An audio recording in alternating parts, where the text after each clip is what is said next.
Le peintre, appelons-le Paul, sort de son atelier et ferme la porte à clé. C'est un vieil homme à la moustache épaissie par la morve, à la barbe raide de graisse de mouton, à la corolle de cheveux blancs s'écartant des oreilles comme les orties s'écartent du chou-fleur, aux dents gâtées par l'insouciance du fumeur, aux yeux chassieux où les images du monde ne rentrent qu'à reculons.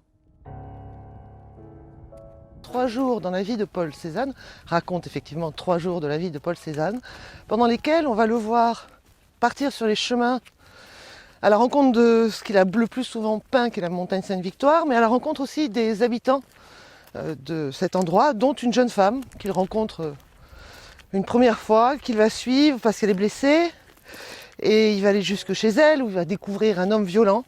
C'est toute une réflexion sur Paul, Monsieur Cézanne, sur comment il vit et sur comment il se préoccupe ou pas des autres.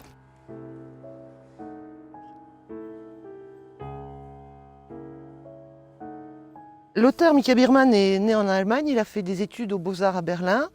C'est son 4e roman que je lis, je sais qu'il en a écrit d'autres, mais bon, c'est moi le 4e. Et ce que j'aime, c'est qu'à chaque fois, il me fait faire une découverte différente. Dans Roi, il avait écrit une tragédie épique, mais rococo, complètement rococo. Dans Booming, c'est un western quantique, si l'on veut dire, où le temps se distend.